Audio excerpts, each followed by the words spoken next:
السلام عليكم ورحمة الله وبركاته. وعليكم السلام ورحمة الله وبركاته. نجم الساقب তুমি আমি যে আয়াতের শুরু বলে দিচ্ছি এখান থেকে তেলাওয়াত করবে। أعوذ بالله من الشيطان الرجيم ولقد آتينا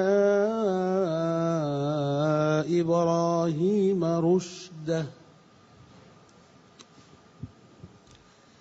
أعوذ بالله من الشيطان الرجيم بسم الله الرحمن الرحيم ولقد آتينا إبراهيم رشده من قبل وكنا به عالمين إذ قال لأبيه وقومه ما هذه التماثيل التي أنتم لها عاكفون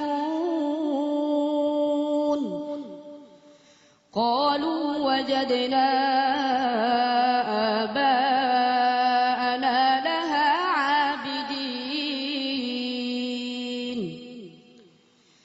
قال لقد كنتم أنتم وآباؤكم في ضلال مبين قالوا أجئتنا بالحق أم أنت من اللاعبين قال بل ربكم رب السماوات والأرض الذي فطرهن وأنا على ذلكم من الشاهدين وتالله لأكيدن أصنامكم بعد أن تولوا مدبرين صدق الله العظيم ما شاء الله.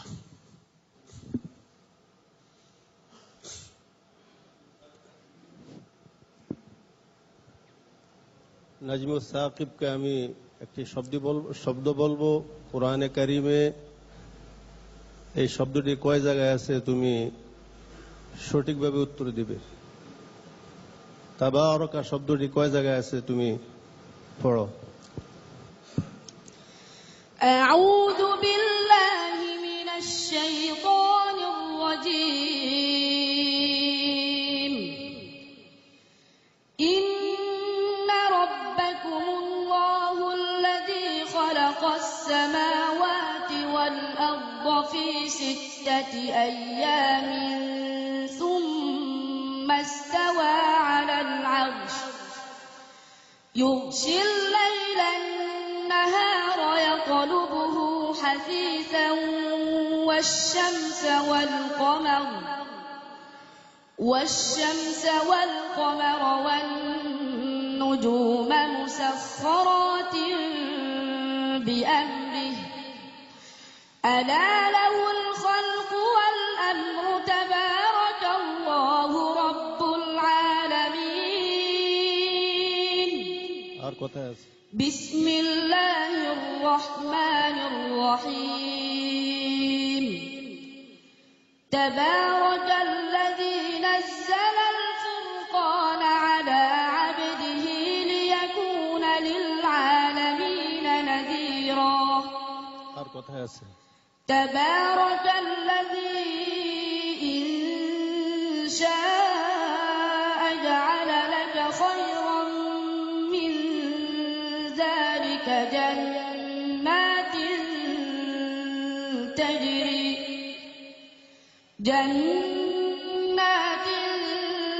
تجري من تحتها الأنهار ويجعل لك قصورا تبارك الذي جعل في السماء بروجا وجعل فيها سراجا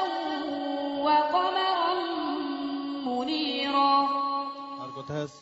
تبارك اسم ربك ذي الجلال والإكرام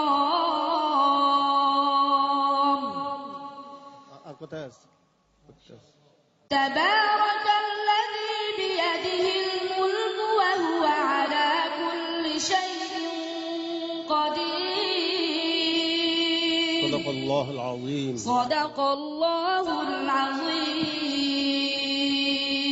মাশাআল্লাহ মাশাআল্লাহ, আলহামদুলিল্লাহ। প্রিয় দর্শক, আপনারা শুনলেন যে আমাদের এই ছোট্ট বন্ধু নাজমুস সাকিব তার অত্যন্ত চমৎকার কোরআন কারীমের তিলাওয়াতের মাধ্যমে আমাদেরকে মুগ্ধ করেছে। এবং উস্তাদজি জিজ্ঞেস করেছিলেন যে তাবারক